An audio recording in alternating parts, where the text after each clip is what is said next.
Oi, meu povo, voltamos a falar sobre o quê? Shadowhunters. E hoje eu vou falar, como você viu aí no título, sobre o Redondale Perdido. Que se você leu o Dama da Meia-Noite, você sabe. Se você leu essa história que eu vou contar aqui agora, ela começa no livro, como é que é, gente? Os Contos da Academia dos Caçadores de Sombras, e dá continuidade ali nas Artifícios das Trevas, ok? Na trilogia. Então hoje eu vou contar aqui essa história pra vocês, ok? Então senta aí que o tio vai contar a história, porque é hora da história. A Catarina Loz, ela conta essa história pra gente, né? Ela narra pra gente o que é esse caso do Redondale Perdido. Ali a gente vê que a prioridade dos Caçadores de Sombra, o lema deles é ser corajoso, é o trabalho ali, né? Da galerinha, manter a missão, encarar a morte com o peito estufado e a cabeça erguida, né? Só que a gente acaba escutando a história do Tobias Redondale, que ele não foi corajoso, ele foi covarde, ele abandonou os amigos, os parceiros ali na missão, enfrentando, acho que um demônio, e nisso ele fugiu e o pessoal ali morreu, né? Consequência. Então ele é lembrado hoje em dia como uma pessoa covarde, como uma lição de moral de como não seguir, como não ser um caçador de sombras. Mas a gente vê que essa história tem um pouco mais aí nesse... Como é que é? Tem um pouco mais aí nesse angu. Não gosto de angu.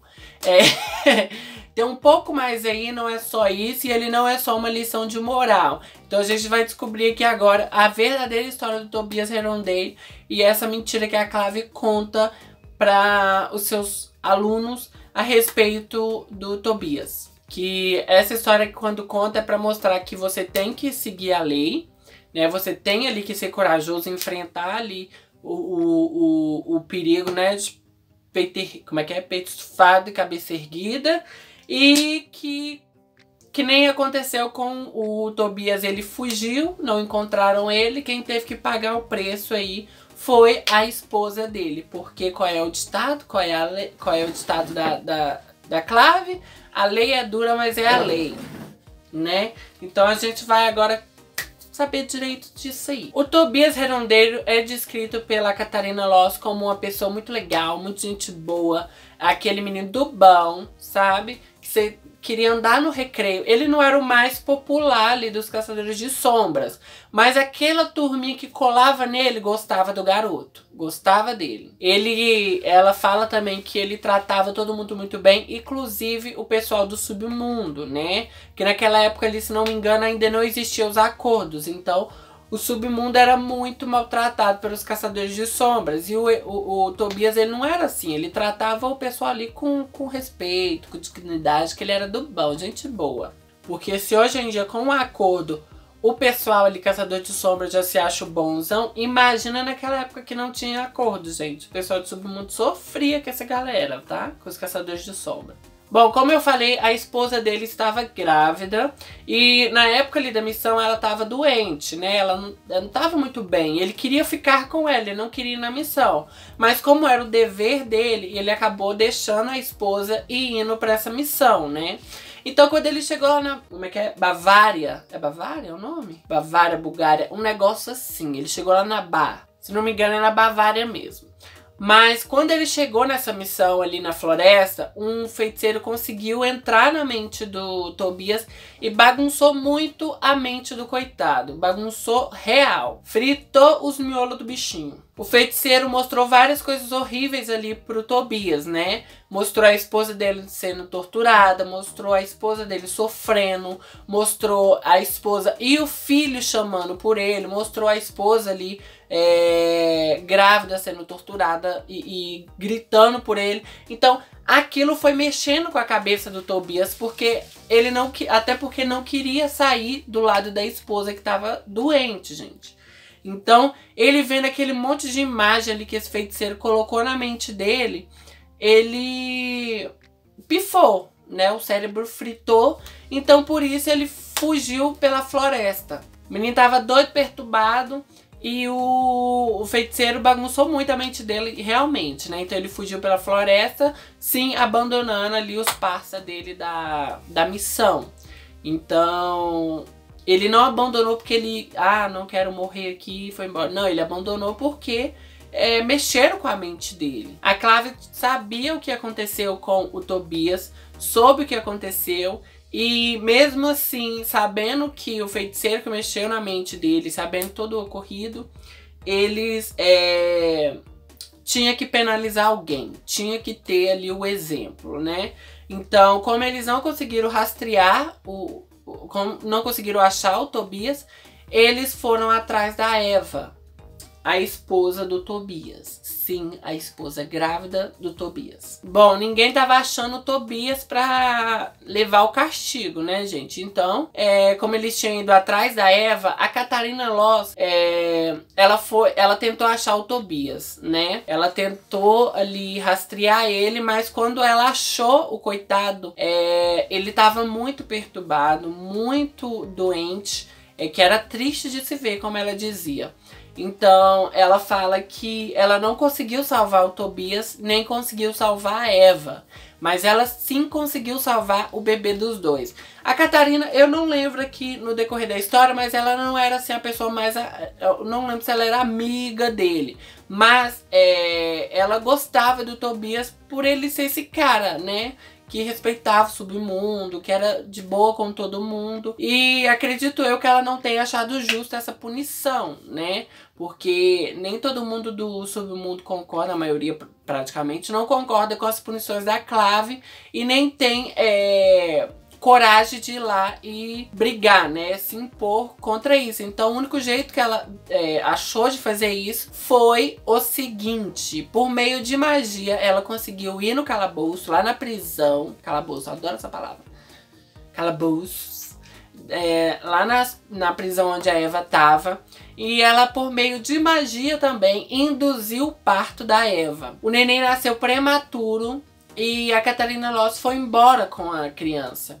E ela fala que ela colocou um feitiço ali de ilusão pra parecer que a Eva ainda estava grávida no momento ali da execução dela. Então, ela fala que a Eva ela foi muito corajosa, que em momento nenhum ela se denunciou, em momento nenhum ela deixou escapar ali uma diquinha sequer a respeito do que tinha acontecido com o filho dela, né? Então a Katarina, com a criança, ela viajou para o Novo Mundo, as Américas, e lá ela ficou durante 20 anos. Ali ela criou essa criança, ali ela criou esse menino.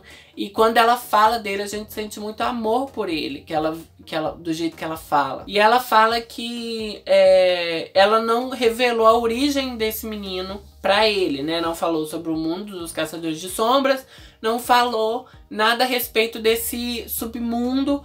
Ele foi criado ali como uma pessoa, como um mundano. Então, e ela fala também que o mundo não seria o mesmo sem a existência ali desse garoto, né? Sem a existência dele. A gente sente esse carinho todo que ela tem por esse garoto que ela salvou.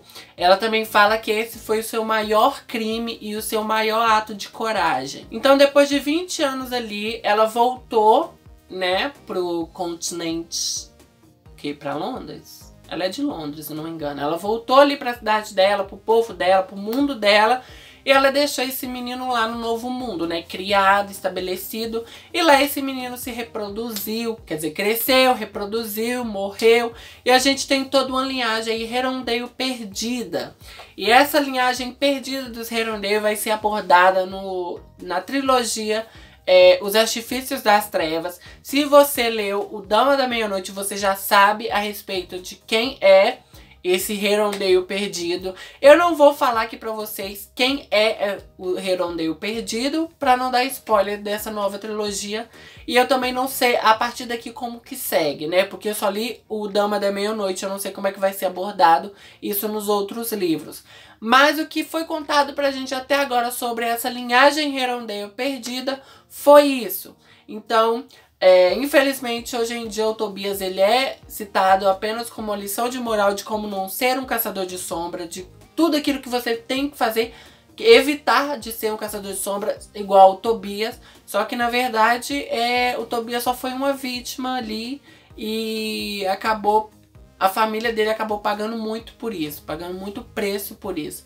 Então, essa é a história dos Herondale perdido, dessa linhagem Herondale perdido.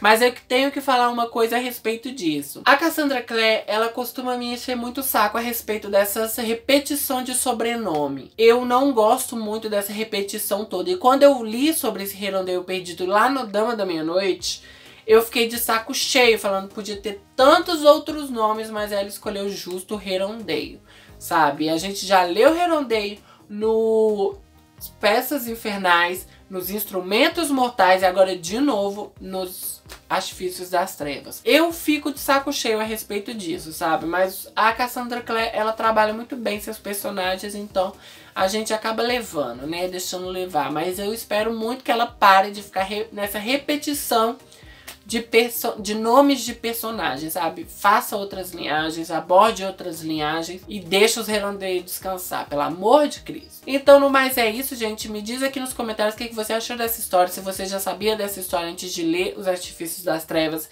Se você tá começando o Artifício das Trevas, acho que esse vídeo é bacana pra você ingressar nele, né? Pra entender o finalzinho do livro ali. Então, no mais é isso, gente. Se você gostou do vídeo, dê um joinha, se inscreve no canal, compartilha o vídeo, compartilha o canal. Obrigado por assistir o vídeo. Beijo. Tchau, gente.